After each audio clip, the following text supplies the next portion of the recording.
संविधान राजनीतिक विज्ञान में हम सबसे पहले संविधान से शुरुआत करेंगे। किसी देश की शासन व्यवस्था का संचालन हेतु संग्रहित नियम एवं कानूनों के संग्रह को संविधान कहते हैं। सरकार किसी देश की शासन व्यवस्था का संचालन करने वाली संस्था सरकार कहलाती है। इसके यानी कि सरकार के 3 अंग होते हैं: कार्यपालिका, व्यवस्थापिका, न्यायपालिका। कार्यपालिका का कार्य कानूनों को लागू करना, प्रशासनिक कार्य होते हैं। व्यवस्थापिका का कार्य कानूनों का निर्माण करना, विधायी कार्य होते हैं।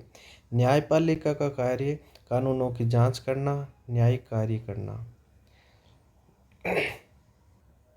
संघ सरकार की कार्यपालिका में राष्ट्रपति, प्रधानमंत्री, पीएम का मतलब प्रधानमंत्री, मंत्रिपरिषद शामिल होते हैं। जबकि संघ सरकार की व्यवस्थापिका में संसद में राज्यसभा, लोकसभा और राष्ट्रपति। यहाँ पर आपको देखोगे राष्ट्रपति व्यवस्थापिका में भी शामिल है और कार्यपालिका में भी शामिल है। आगे जब हम बात करेंगे कि व्यवस्थापिका और कार्यपालिका में संबंधित होनी चाहिए तो ये राष्ट्रपति के संदर्भ में है। फिर राज्य सरकार की बात करेंगे तो राज्य सरकार की कार्यपालिका में राज्यपाल, सीएम का मतलब मुख्यमंत्री, मंत्रिपरिषद शामिल होते हैं। जबकि राज्य सरकार की व्यवस्थापिका में विधानमंडल के विधानसभा, विधान परिषद और गवर्नर यानी जी का मतलब गवर्नर यानी राज्यपाल। विधान परिषद सभी विधानमंडल में नहीं है, सभी राज्यों में नहीं है, लेकिन कुछ राज्यों में है। उनकी चर्चाएं आगे करेंगे हम। न्यायपालिका की बात करें तो एक तो पूरे भारत में एक उच्चतम न्यायालय, सर्वोच्च न्यायालय जिसको सुप्रीम कोर्ट कहते हैं, और बाकी राज्यों में हाई कोर्ट की व्यवस्था है। अलग अलग आधारों पर शासन व्यवस्था को अलग अलग भागों में विभाजित किया जाता है। जैसे अगर जनता की भागीदारी के आधार पर देखें, अगर जनता की भागीदारी है तो हम कहेंगे लोकतंत्र है। अगर जनता की भागीदारी नहीं है तो हम कहेंगे वो कैसा तंत्र है, राजतंत्र है। कार्यपालिका और व्यवस्थापिका के परस्पर संबंध के आधार पर, जैसे अभी हमने बात की राष्ट्रपति जो कार्यपालिका और व्यवस्थापिका दोनों में है, तो इनके परस्पर संबंध के आधार पर अगर संबंध है तो उस व्यवस्था को हम कहेंगे संसदीय व्यवस्था है, और अगर संबंध नहीं है तो ये कहेंगे अध्यक्षीय व्यवस्था, अध्यक्षात्मक व्यवस्था है। और संघ और राज्यों के मध्य शक्ति विभाजन के आधार पर इनको संघात्मक और एकात्मक कहा जाता है। अगर शक्ति का विभाजन संविधान यूनियन और स्टेट यानी कि केंद्र सरकार और राज्य सरकारों को अलग अलग विभाजित करती है तो ये व्यवस्था संघात्मक होती है। अगर संविधान पूरी की पूरी शक्तियाँ यूनियन को दे दे यानी कि संघ सरकार को दे दे और संघ सरकार डिसाइड करे कि राज्य सरकार को क्या शक्ति देनी है, कौन सी देनी है, तो इस प्रकार की व्यवस्था एकात्मक व्यवस्था कहलाती है। विधेयक क्या होता है? कानून निर्माण हेतु प्रस्तुत किया गया प्रपत्र विधेयक कहलाता है। विधेयक 2 प्रकार के होते हैं, एक तो सरकारी विधेयक, एक गैर सरकारी विधेयक। सरकारी विधेयक मंत्री द्वारा प्रस्तुत होता है और अगर सदस्य प्रस्तुत करे तो हम उसको गैर सरकारी विधेयक कहते हैं। गैर सरकारी विधेयक 2 ही विधेयक होते हैं, साधारण विधेयक और संविधान संशोधन विधेयक। ये 2 प्रकार के गैर सरकारी विधेयक हो सकते हैं, क्योंकि इनको मंत्री भी प्रस्तुत कर सकता है और कोई सदस्य भी प्रस्तुत कर सकता है। और बाकी धन विधेयक और वित्त विधेयक ऐसे हैं जो केवल सरकारी विधेयक ही होते हैं, और संविधान संशोधन साधारण विधेयक को दोनों हो सकते हैं, सरकारी और गैर सरकारी। ये आपको ध्यान रखना है। चार्ट में टिक किया हुआ है, मतलब इसको मंत्री प्रस्तुत कर सकता है, और इधर जहाँ पर क्रॉस लगा रखा है इसका मतलब सदस्य इन दोनों को प्रस्तुत नहीं कर सकते। अब पहले प्रस्तुत करने के आधार पर हम देखेंगे तो धन विधेयक और वित्त विधेयक ऐसे विधेयक होते हैं जिनको सबसे पहले हमें लोकसभा में लाना होता है। बाकी विधेयक ऐसे हैं, साधारण विधेयक और संविधान संशोधन विधेयक ऐसे हैं जो हम किसी भी सदन में प्रस्तुत कर सकते हैं, लोकसभा में और राज्यसभा में, कहीं पर करो इच्छा, जहाँ इच्छा हो वहाँ। लेकिन धन विधेयक और वित्त विधेयक पर क्वेश्चन आ सकता है कि ये सबसे पहले कहाँ प्रस्तुत करते हैं, तो ये लोकसभा में।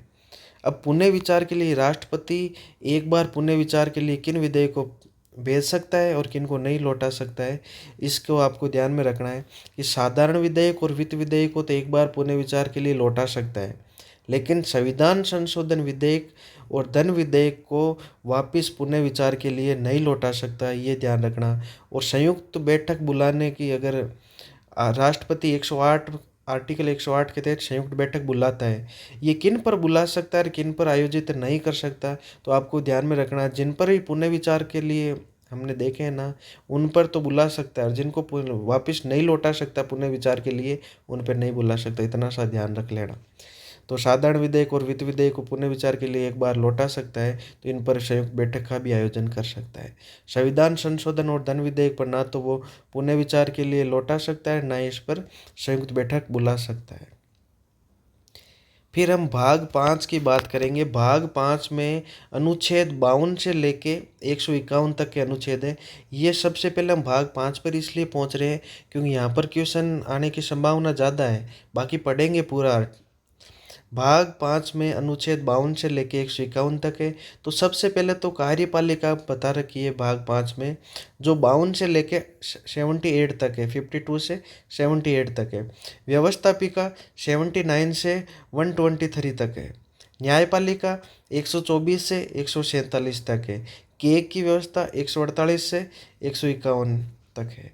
और सबसे पहले हम भाग 5 में कार्यपालिका को देखेंगे, 52 से लेकर 78 तक।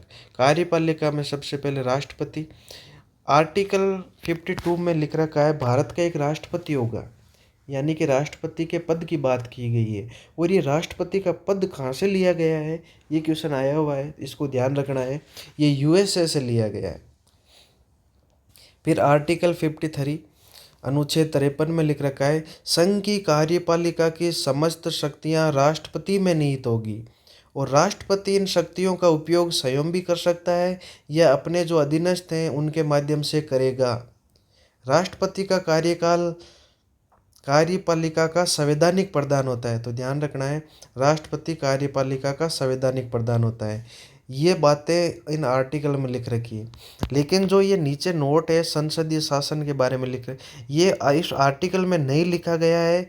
ये यहाँ पर आपको समझाने के लिए बताया जा रहा है कि संसदीय शासन में एक तो राष्ट्राध्यक्ष होता है और एक शासनाध्यक्ष होता है। राष्ट्राध्यक्ष तो राष्ट्रपति होता है, शासनाध्यक्ष प्रधानमंत्री होता है। राष्ट्रपति राष्ट्राध्यक्ष नाम मात्र की शक्ति होती है, उसके पास नाम मात्र का ये है। और शासनाध्यक्ष और प्रधानमंत्री वास्तविक प्रमुख होता है। विधेयक प्रमुख राष्ट्राध्यक्ष होता है, तथ्यत प्रमुख प्रधानमंत्री शासनाध्यक्ष होता है। ड्यू ज्यूरिक हेड राष्ट्राध्यक्ष होता है, डी फैक्टो हेड शासनाध्यक्ष को कहते हैं। इन पर क्वेश्चन काफ़ी बार आ चुके हैं कि वास्तविक प्रमुख कौन होता है, तो प्रधानमंत्री होता है। डी ज्यूरिक हेड कौन होता है, तो राष्ट्राध्यक्ष राष्ट्रपति होता है। तो इन नामों के आधार पर क्वेश्चन पूछा जा सकता है, इसलिए ये यहाँ पर लिखा गया है, ये इस आर्टिकल में नहीं है। आर्टिकल के नीचे जितने भी नोट लगा रखे हैं, ये ध्यान रखना उस आर्टिकल में नहीं लिख रखा है। आर्टिकल में जो बातें लिख रखी है वो मैं ऊपर हाईलाइट कर दूंगा। फिर आर्टिकल 54 में राष्ट्रपति का निर्वाचक मंडल बता रखा है कि राष्ट्रपति का निर्वाचक मंडल में कौन कौन शामिल होंगे। इसकी बात आर्टिकल 54 में लिख रखी है कि राष्ट्रपति के चुनाव में लोकसभा, राज्यसभा और राज्य की विधानसभाओं के निर्वाचित सदस्य भाग लेंगे। यहाँ पर ध्यान रखना है स्पष्ट कि लोकसभा, राज्यसभा और राज्य की विधानसभा की बात की गई है। विधान परिषद का कहीं नाम नहीं नाम है, ना ही विधानमंडल का नाम है। विधानसभाओं के और वही निर्वाचित सदस्य भाग लेंगे। जैसे लोकसभा में 2 एंग्लो इंडियन का निर्वाचन करता है, वो मनोनीत होते हैं, वो भाग नहीं लेंगे। राज्यसभा के 12 मनोनीत सदस्य भाग नहीं लेंगे। और अगर विधानसभाओं में भी कहीं निर्वाचन मनोनीत की व्यवस्था है तो मनोनीत सदस्य भाग नहीं लेंगे। इसमें एक संविधान संशोधन किया गया था आर्टिकल 54 में, इम्पोर्टेंट है, उसको भी ध्यान में रखना है कि 70वां संविधान संशोधन 1992 में प्रावधान किया गया कि आर्टिकल 54 और आर्टिकल 55 में उल्लेखित जो राज्य विधानसभा हैं, इनमें दिल्ली और पुडुचेरी को भी, जो संघ शासित क्षेत्र है, इनको भी शामिल किया जाए। यानी कि राष्ट्रपति का जो निर्वाचक मंडल है, इनमें दिल्ली और पुडुचेरी संघ शासित क्षेत्र की विधानसभाओं को शामिल करने वाला कौन सा संविधान संशोधन था, तो 70वां संविधान संशोधन 1992 में था। ये ध्यान रखना, ये बाद में जोड़ा गया है। राष्ट्रपति का निर्वाचन मंडल संबंधित प्रावधान ये हमने आयरलैंड से लिए हैं। कहाँ से लिए हैं? आयरलैंड से। ये क्वेश्चन इंपॉर्टेंट है, ये पूछा जाता है डायरेक्ट कि आयरलैंड से क्या लिया गया, या ये कहाँ से लिया गया, तो आयरलैंड से। अब ये चुनाव विधि जो समझा रहे हैं, ये इस आर्टिकल में नहीं लिख रखी है, ये नोट है समझने के लिए कि ऐसा दो प्रकार से होती है चुनाव विधियाँ। एक तो अग्रताई विजेता, एक होता है आनुपातिक प्रतिनिधित्व प्रणाली। अग्रताई विजेता को हम कहते हैं सर्वाधिक मत प्राप्त करता विजेता, या फर्स्ट पोस्ट द पोस्ट प्रणाली। ये आया हुआ है कि फर्स्ट पोस्ट द पोस्ट प्रणाली किसे कहते हैं, या इसके आधार पर कौन से चुनाव होते हैं। इसी को बहुलतम मत प्रणाली कहते हैं, जो लोकसभा के सदस्यों, विधानसभा के और स्थानीय संस्थाओं के सदस्यों के चुनाव होते हैं। और एकल संक्रमण मत प्रणाली, आनुपातिक प्रतिनिधित्व प्रणाली को कहते हैं बहुमत प्राप्त करता ही विजेता, यानी बहुमत प्रणाली भी कहते हैं। इनके चुनाव राष्ट्रपति, उपराष्ट्रपति, राज्यसभा और विधान परिषद, इनके राज्यसभा और विधान परिषद के सदस्यों के चुनाव, राष्ट्रपति और उपराष्ट्रपति के चुनाव आनुपातिक प्रतिनिधित्व की प्रणाली से होते हैं। ये ध्यान रखना, इनको स्पष्ट यहाँ समझ लेना। फिर आर्टिकल 55 में निर्वाचन की विधि दे रखी है, और ये जो निर्वाचन यानी चुनाव की विधि, ये हेयर ने प्रतिपादित की। एक बार क्वेश्चन आया हुआ है हेयर के बारे में। राष्ट्रपति का चुनाव आनुपातिक प्रतिनिधित्व की एकल संक्रमण पद्धति द्वारा गुप्त मतदान के आधार पर होता है। तो राष्ट्रपति का जो चुनाव होता है वो कैसे होता है? आनुपातिक प्रतिनिधित्व की एकल संक्रमण पद्धति, जो अभी ऊपर बता रखी है, गुप्त मतदान के आधार पर। यानी कि आप वोट ओपन बता नहीं सकते किसी को, आपने किसको किस वरीयता में लिखा है, तो ये गुप्त होता है। अगर कोई बता देता है तो वो वोट खारिज हो जाता है। इस पद्धति में प्रतिनिधित्व में समानता स्थापित करने के लिए मतों का मूल्य निर्धारित किया गया कि एमएलए के मत का मूल्य कितना होगा, एमपी के मत का मूल्य कितना होगा। इनके निकालने के नीचे फॉर्मूले बता रखे हैं कि एक विधायक है उसके मत का मूल्य कैसे निकालेंगे। तो इसके लिए हम राज्य की जनसंख्या देखेंगे, और ये राज्य की जनसंख्या 1971 वाली होगी, और उसमें हम भाग लगाएंगे विधानसभा में निर्वाचित सदस्यों की संख्या को 1000 से गुणा करके भाग लगाएंगे। और इस आधार पर अगर उत्तर प्रदेश का हम एमएलए का मत मूल्य निकालें तो सर्वाधिक आता है 208, और राजस्थान के एमएलए का मत मूल्य 129 आता है। और अगर आपसे सबसे कम पूछे तो सिक्किम के एमएलए का मत मूल्य 7 आता है। फिर हम सांसद, जो कि जिनको एमपी कहते हैं, एमपी का मत मूल्य निकालना हो तो हम कैसे निकालेंगे? तो सभी विधायकों के मत का मूल्य ज्ञात किया जाता है। फिर उसमें संसद का मतलब लोकसभा और राज्यसभा के जो निर्वाचित सदस्य संख्या है उनका अगर भाग लगाओगे तो एक सांसद का मत मूल्य आएगा, और ये सभी सांसदों का सम्मान है। तो आपको ध्यान रखना कितना है, तो 708 आया निकालने पर। इस पद्धति में मतदान वरीयता क्रम में सभी उम्मीदवारों को मत देना होता है। मतगणना प्रथम वरीयता के आधार पर होता है, यानी कि जब भी आपको जो भी ये वोट डालते हैं तो ये किसी एक कैंडिडेट को वोट नहीं करते हैं, ये वरीयता देते हैं। जैसे अगर 4 कैंडिडेट खड़े हैं तो चारों को एक नंबर पे एक को वरीयता दी जाएगी, किसी को 2 पे, किसी को 3 पे, किसी को 4 पे। फिर अगर निर्वाचित होने के लिए एक निर्धारित चुनाव कोटा प्राप्त करना होता है तो उसका एक फॉर्मूला है कि कितने कुल वेद मतों की संख्या ऊपर रखेंगे, नीचे हम रखेंगे कि निर्वाचित होने वाले सदस्य संख्या, यानी कितनी सीटों पर। जैसे राष्ट्रपति की एक पोस्ट है तो एक लिखेंगे, प्लस एक ऐड करेंगे उसमें, यानी कि ये जो निर्वाचित होने वाले सदस्यों की संख्या हम एक ऐड करके फिर उसका डिवाइड करेंगे, और उसके आधार पर फिर प्लस एक करना है उसमें। इसमें ये ध्यान रखना आधे से एक ज़्यादा नहीं है, यहाँ पर ये निकालने का फॉर्मूला ध्यान में रखना। यदि किसी उम्मीदवार को निर्धारित चुनाव कोटा प्राप्त नहीं होता है तो दूसरी वरीयता की मतगणना की जाती है। जैसे मान लो 4 कैंडिडेट खड़े हुए, पहली वरीयता के आधार पर किसी को भी चुनाव का कोटा प्राप्त नहीं हुआ तो चौथे जिनको सबसे नीचे रहे हैं उनके जो वोट प्राप्त हुए हैं उनको जो बाकी बचे हुए 3 में क्या करेंगे, सेकंड वरीयता के आधार पर उनको वोट ट्रांसफ़र कर दिए जाते हैं। और सेकंड वरीयता में जो सबसे ऊपर होगा वो राष्ट्रपति या जिस सीट के लिए चुनाव हो रहा है उसको, उस उम्मीदवार को जीत घोषित कर दी जाएगी। ऐसा एक बार हुआ है राष्ट्रपति के चुनाव में, जो हम जब पढ़ेंगे तब बता देंगे। आर्टिकल 56, इसमें राष्ट्रपति का सामान्य कार्यकाल 5 वर्ष का होता है। ये बता रखा है। परंतु कार्यकाल समाप्त होने के बाद भी राष्ट्रपति पद पर तब तक बना रहेगा जब तक उसका अगला उत्तराधिकारी पद ग्रहण ना कर ले। यानी कि राष्ट्रपति का पद कभी खाली नहीं रखा जाता। राष्ट्रपति उपराष्ट्रपति को संबोधित करते हुए अपने हस्ताक्षर और सील लगाकर राष्ट्रपति को त्यागपत्र देता है और उपराष्ट्रपति को त्यागपत्र देता है। उपराष्ट्रपति इस त्यागपत्र की जानकारी, इस सूचना को लोकसभा अध्यक्ष को प्रेषित करता है, यानी उसको भेजता है। और अगर राष्ट्रपति संविधान का अतिक्रमण करने पर इस पर महाभियोग के द्वारा पद मुक्त किया जा सकता है, जिसकी प्रक्रिया का उल्लेख 61 में है।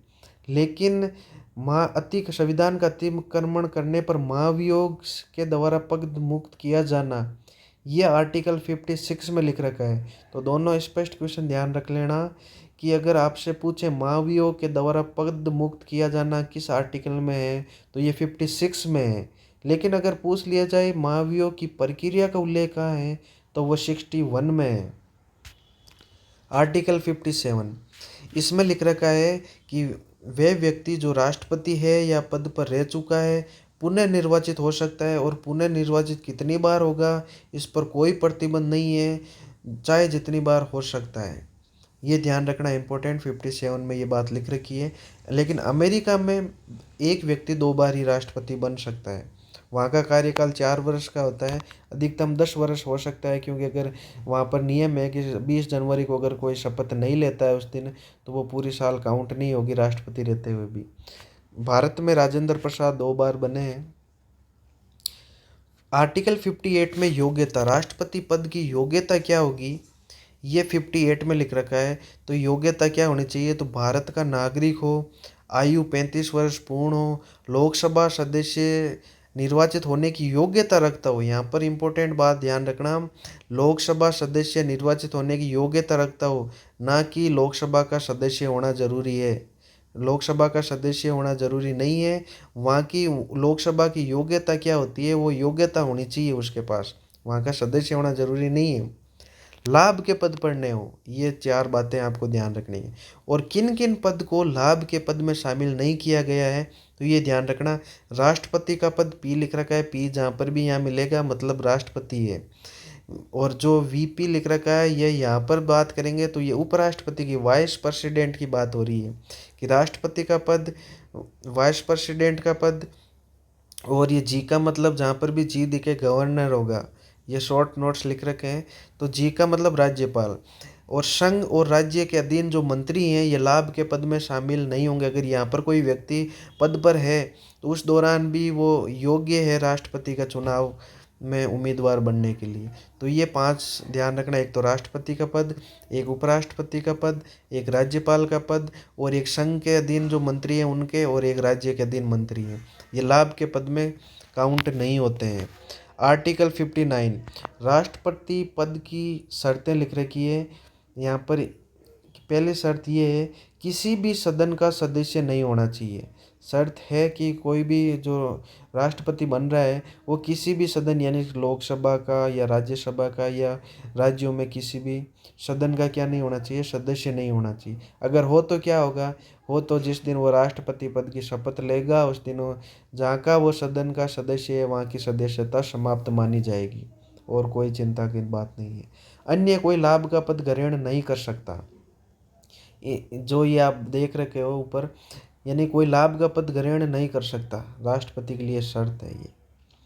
और इनको दूसरी अनुसूची में उल्लेखित वेतन भत्ते प्रदान किए जाएंगे जिनमें कार्यकाल के दौरान कटौती नहीं की जाएगी। इम्पोर्टेंट बात ये है कि राष्ट्रपति को जो वेतन भत्ते प्रदान किए जाते हैं ये किस अनुसूची के द्वारा किए जाते हैं, तो दूसरी अनुसूची के उल्लेखित वेतन भत्ते प्रदान किए जाते हैं। और ये जो वेतन भत्तों की बात है किस आर्टिकल में लिख रखी है, तो 59 में लिख रखी है। और कार्यकाल के दौरान कटौती की जा सकती है कि नहीं की जा सकती, ये भी ध्यान रख लेना, इम्पोर्टेंट, वेरी वेरी, कटौती नहीं की जा सकती। और वर्तमान में वेतन इनका लगभग 5 लाख है।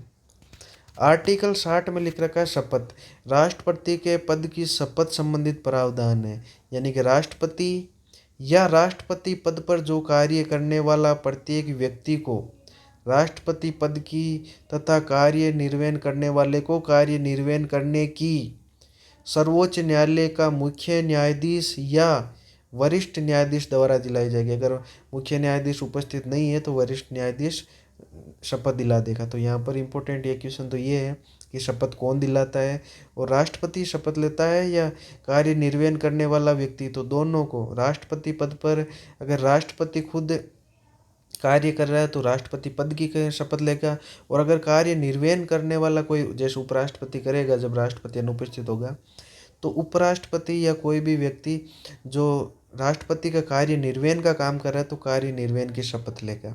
और शपथ का उल्लेख किस आर्टिकल में है, तो आर्टिकल 60। तो 60 का ध्यान रखना है। फिर राष्ट्रपति संविधान व विधि के परिरक्षण, संरक्षण, प्रतिरक्षण, लोक कल्याण की शपथ लेता है। राष्ट्रपति और गवर्नर दो ही ऐसे व्यक्ति हैं जो शपथ संविधान के संरक्षण की या संविधान के रक्षा की शपथ लेते हैं, ये ध्यान रखना। तो राष्ट्रपति किस किस शपथ लेता है, परिरक्षण, संरक्षण, प्रतिरक्षण, लोक कल्याण की। फिर आर्टिकल 61 जो हमने इसकी चर्चा 56 में की थी कि वहाँ पर तो राष्ट्रपति पर महाभियोग लगाने की बात की गई है, लेकिन महाभियोग की प्रक्रिया आर्टिकल 61 में है। राष्ट्रपति को महाभियोग कैसे लगाएंगे इसकी प्रक्रिया यहाँ दे रखी है। इसमें राष्ट्रपति पर महाभियोग प्रक्रिया का उल्लेख है। आर्टिकल 56 के आधार पर संविधान का अतिक्रमण, ध्यान रखना, संविधान का अतिक्रमण करने पर लगाया जाएगा। महाभियोग प्रस्ताव सदन के किसी भी सदन में प्रस्तावित किया जा सकता है, चाहे तो लोकसभा में लाए चाहे तो राज्यसभा में लाए। जो सदन प्रस्ताव लाता है उसको प्रस्तावक सदन कहते हैं, और कुल सदस्य संख्या के 1/4 सदस्यों द्वारा लिखित सूचना 14 दिन पहले राष्ट्रपति को दी जाएगी, और कुल सदस्य संख्या के 2/3 बहुमत से पारित हो। अगर कुल सदस्य संख्या जैसे हम देखें संसद में तो 543 या 545 रहती है, उसका 2/3 बहुमत से पारित हो, और दूसरे सदन के पास जाएगा। फिर दूसरा सदन इसकी जांच करेगा। तो दूसरे सदन को हम क्या कहेंगे, जांचकर्ता सदन कहेंगे। अगर आरोपों की जांच करेगा, और जांच या तो करेगा या करवाएगा। और जब जांच चल रही है इस दौरान राष्ट्रपति स्वयं भी उपस्थित हो सकता है, और अगर स्वयं उपस्थित नहीं होना चाहिए तो अपने प्रतिनिधि को अपना पक्ष रखने के लिए उपस्थित हो सकता है। और ये जो सेकंड सदन है ये जांच करता है, और जांच करने के बाद में कुल सदस्य संख्या के 2/3 बहुमत से पारित कर दे तो पद छोड़ना पड़ेगा राष्ट्रपति को। और यहाँ पर इम्पोर्टेंट बातें ये ध्यान रखनी है कि ये संसद का अर्ध न्यायी कार्य है, क्योंकि देखो इसमें एक सदन जांच करने वाला सेकंड सदन है जो, इसलिए जांच करने का कार्य हो रहा है, इसलिए इसको ये सदन का अर्ध न्यायी कार्य कहलाता है। और एक इम्पोर्टेंट ये ध्यान रखनी है कि जो संपूर्ण महाभियोग प्रक्रिया ला रहे हो एक ही अधिवेशन में पूरी होनी चाहिए। अधिवेशन वगैरह इनकी बातें करेंगे आगे। फिर राष्ट्रपति का आर्टिकल 62 में क्या लिख रखा है कि नए राष्ट्रपति का चुनाव कार्यकाल समाप्त होने से पहले ही करवा लिया जाए, यानी कि राष्ट्रपति का पद हमें कभी खाली रखना नहीं है। तो नया जो राष्ट्रपति का चुनाव है ना, राष्ट्रपति का रहते हुए कार्यकाल के अंदर ही चुनाव करवा लिया जाता है। मृत्यु हो जाए या त्यागपत्र दे दे या महाभियोग के कारण पद खाली होने पर 6 माह के भीतर भीतर चुनाव संपन्न करवाना आवश्यक है, तथा नवनिर्वाचित राष्ट्रपति का कार्यकाल, ध्यान रखना, आर्टिकल 56 के तहत 5 वर्ष का ही होगा। इम्पोर्टेंट बात है, एक तो 6 माह के अंदर अंदर, क्यों मृत्यु तो कभी भी हो सकती है, उसका पहले पता नहीं चलता। तो 6 माह के भीतर भीतर आपको चुनाव करवा लेने हैं, और जो नवनिर्वाचित राष्ट्रपति बनेगा वो 5 वर्ष के लिए ही बनेगा। ऐसा नहीं है जैसे लोकसभा या विधानसभा में उपचुनाव होते हैं तो वो पूरे 5 साल के लिए नहीं होते हैं, लेकिन राष्ट्रपति के लिए पूरे के पूरे 5 साल के लिए ही होगा चुनाव, ये ध्यान रखना। फिर आर्टिकल 63 में भारत का एक उपराष्ट्रपति होगा लिख रखा है। ये पद भी अमेरिका से लिया गया है कि भारत का एक उपराष्ट्रपति होगा। ये किस आर्टिकल में है, तो ये 63 में है। 52 से लेके 62 तक राष्ट्रपति के बारे में चर्चा की थी। अब 63 से लेके आगे उपराष्ट्रपति के बारे में चर्चा करेंगे। अब आर्टिकल 64, आर्टिकल 64 में क्या लिख रखा है? वीपी, यहाँ पर विधान परिषद मत समझ लेना, यहाँ पर बात इसकी वाइस प्रेसिडेंट की हो रही है। थोड़ा बहुत कॉमन सेंस रखना, क्योंकि वीपी विधान परिषद के लिए भी कहीं कहीं यूज किया हुआ मैं बता दूंगा, और कहीं वाइस प्रेसिडेंट के लिए भी किया गया। तो ये उपराष्ट्रपति राज्यसभा का पदेन सभापति होगा। इसके अलावा अन्य कोई लाभ का पद धारण नहीं करेगा। तो ये आर्टिकल 64 में क्या लिख रखा है कि जो उपराष्ट्रपति है राज्यसभा का कैसा सभापति होगा? पदेन सभापति होगा। इसके अलावा अन्य कोई लाभ का पद धारण नहीं करेगा। जब उपराष्ट्रपति आर्टिकल 65 जो आगे पढ़ेंगे उसके तहत अगर वो राष्ट्रपति के रूप में कार्य करेगा, तब इसे अनुच्छेद 97 के तहत दिए जाने वाले राज्यसभा सभापति के वेतन भत्ते प्रदान नहीं किए जाएंगे। यानी कि 97 भी आगे देखेंगे। जब वो राष्ट्रपति का यानी उपराष्ट्रपति जब राष्ट्रपति नहीं होता है तो उपराष्ट्रपति का कार्य राष्ट्रपति का कार्य करना होता है। जब वो राष्ट्रपति के रूप में कार्य कर रहा है तो उसके वेतन भत्ते 96 के अनुसार नहीं दिए जाएंगे, उसको राष्ट्रपति वाला वेतन मिलेगा। ये इंपॉर्टेंट फैक्ट ध्यान रखना। तो आर्टिकल 65 में क्या लिख रखा है?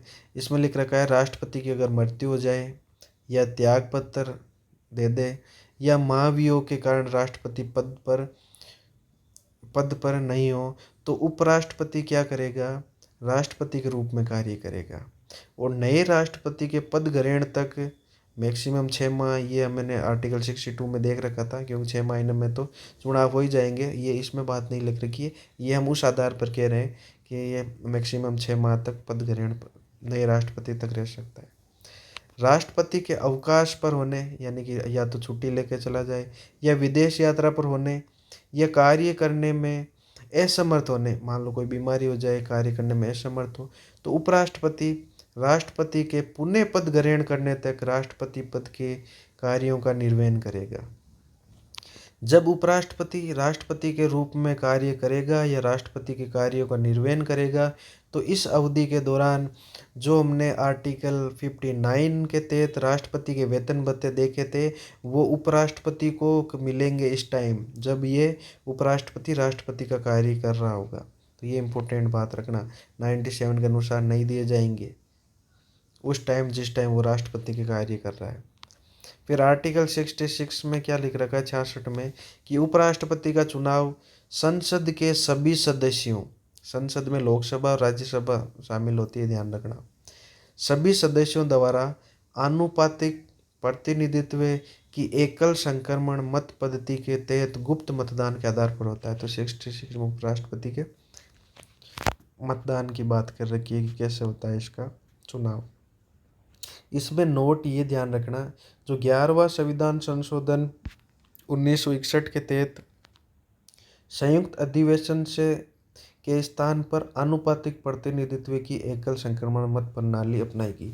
तो ये जो आर्टिकल में जो अभी लिख रखा है ना कि आनुपातिक प्रतिनिधित्व की एकल संक्रमण मत पद्धति के तहत गुप्त मतदान से चुनाव होगा, तो ये जो मूल संविधान में बात नहीं लिखी गई थी, ये 11वां संविधान संशोधन करके 1961 के तहत संयुक्त अधिवेशन के स्थान पर, ध्यान रखना किसके स्थान पर, संयुक्त अधिवेशन के स्थान पर ये आनुपातिक प्रतिनिधित्व की एकल संक्रमण मत प्रणाली अपनाई गई। यानी कहने का मतलब 1961 से पहले जो भी राष्ट्रपति के चुनाव हुए वो इस पद्धति से नहीं हुए, संयुक्त अधिवेशन वाली से हुए।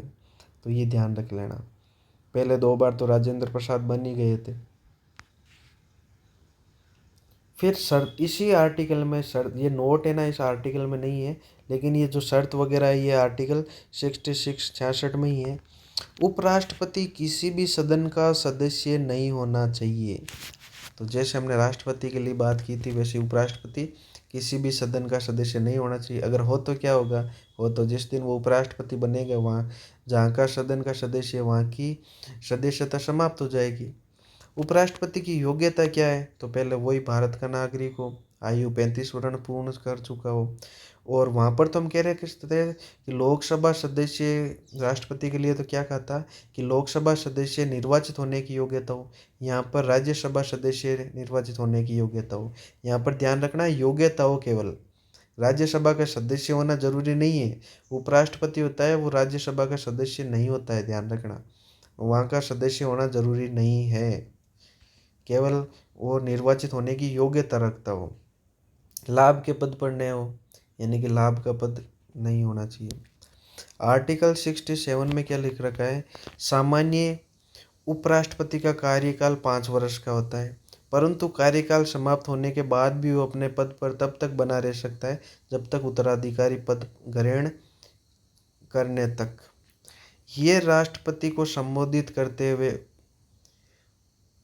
राष्ट्रपति को अपना त्यागपत्र दे सकता है। तो ध्यान रखना, उपराष्ट्रपति किसको त्यागपत्र दे सकता है, राष्ट्रपति को। राष्ट्रपति किसको, उपराष्ट्रपति को। इस राज्यसभा अपने कुल सदस्य संख्या तात्कालिक का बहुमत, बहुमत का मतलब होता है आधे से ज़्यादा, से पारित कर संकल्प प्रस्ताव, जिसे लोकसभा की तो सहमति की आवश्यकता होगी कि सहमत हो तो पद मुक्त कर सकता है। देखो, राष्ट्रपति पर हम महाभियोग लगाते कब, संविधान का अतिक्रमण करता तब, लेकिन राज्यसभा उपराष्ट्रपति को सदस्य संख्या के बहुमत, बहुमत का मतलब आधे से ज़्यादा से अगर संकल्प प्रस्ताव पारित कर दिया, यानी कि संकल्प प्रस्ताव का मतलब होता है कोई कारण नहीं, अगर संकल्प प्रस्ताव पारित कर दे और उसकी लोकसभा भी क्या हो जाए, सहमत हो जाए, तो पद मुक्त किया जा सकता है। तो यहाँ पर महाभियोग जैसी कोई बात नहीं है, ये ध्यान रखना। सूचना 14 दिन पहले देनी होगी, यानी कि उपराष्ट्रपति को अगर ऐसा संकल्प प्रस्ताव लाया जा रहा है तो 14 दिन पहले सूचित करना होता है।